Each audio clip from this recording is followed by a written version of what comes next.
I just wanted to share that my Kundalini was awakened. I think you call it through Shakti, Pat.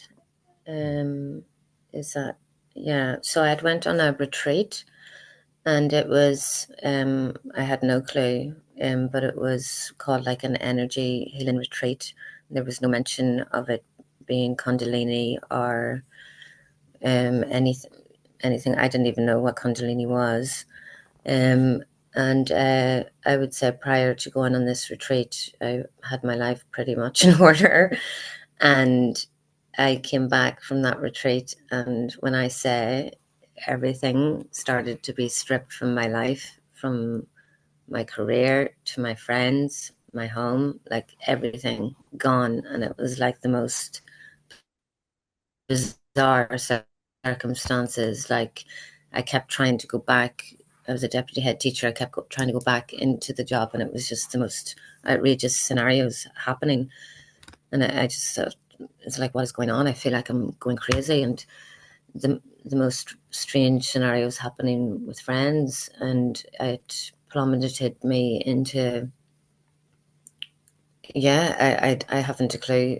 Like I'd say that I've just come out of the dark depression, and I've been through traumatic experiences before, but my God, I then came across one of your videos one day and I thought, oh, that's what's happened to me. And then I got really angry that people are um, doing this without informing.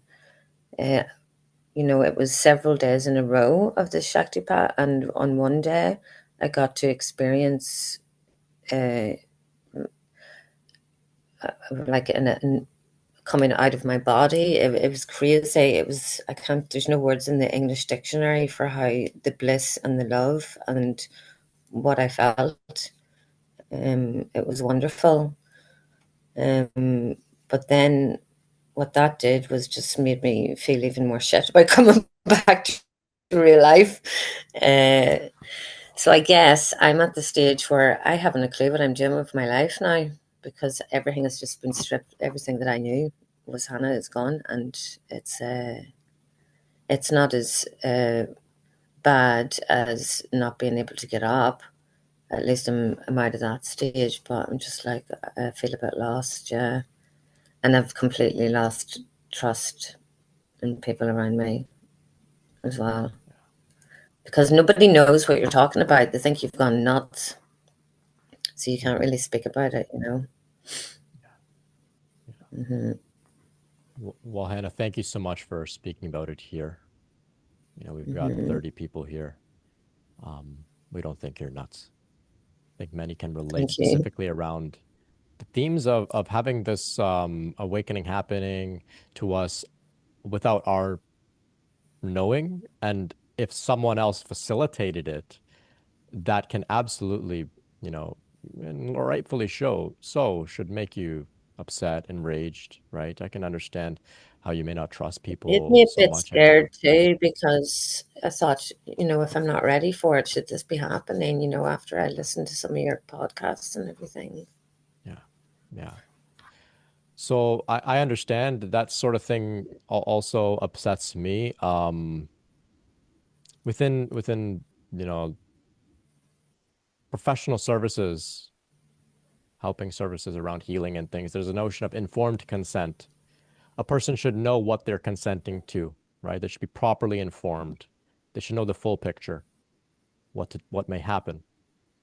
In some of these circles, that doesn't take place. Either the facilitators don't know themselves, which is that's a whole thing, or for whatever reason they don't see it's important to let a person know. And yet here we are, many of us, our lives completely fall apart after this takes place in us. Now, absolutely, we can honor any feeling of being upset, betrayed, enraged by that. Like I said, absolutely, it's very valid to feel that way. I think this is like, something, akin to a crime, essentially, if people that are activating people's Kundalini and whatnot without properly letting them know what's in store. Um, we can definitely have that period of being upset and angry, absolutely. And then there is the empowered stance that we must take, which says, okay, this is taking place in my life. What now? Can we put it back? Can we put it back to sleep? Likely not. But can we move forward with it? Yes, absolutely. So here we are, right? Finding ways to navigate and to take advantage of this, right? I like to say that it is a blessing. I understand if not everyone agrees. I like to say it is a blessing. It is what yogis have sought for thousands of years. You know, some have spent lifetimes trying to get to a point where you've come, where Kundalini's awakened. And so here we are, right? How can we now take advantage of this opportunity and turn what initially was something, disastrous into something, really meaningful, right? So with enough practice and understanding and being gentle with yourself and studying and educating and having the conversations as you see fit, and also relying on the innate intelligence within your body. Yes, these energy healers or whoever they were activated something in you, but they didn't put something in you. They activated what was already there within you. It's the intelligence of your own body, it's the intelligence of spirit. So they just awakened that, and it knows how to now carry out the rest of this process. So it's not that you didn't have this already. It was already there. This was already Kundalini that was breathing you and beating your heart and digesting food. It's just now through the energetic work, it's now transforming the entire system. And that does, of course, come with at times these periods of our entire life falling apart to make way for something new, right? So we honor whatever's Mm-hmm. coming up and then find at our own pace, and that could take a long time, but at our own pace, our intention is to move into a place of being empowered by what's happened, by what's happened. Mm-hmm. Okay, Yeah. thank you. Yeah. And Um, thank you. yeah. And so it isn't it won't be different, like, or worse or anything because someone else activated it and it wasn't on a natural basis. Does that mean? Not necessarily. It doesn't have to be worse if that was the case, not at all. Because she will still move, the energy will still move how she's supposed to, right?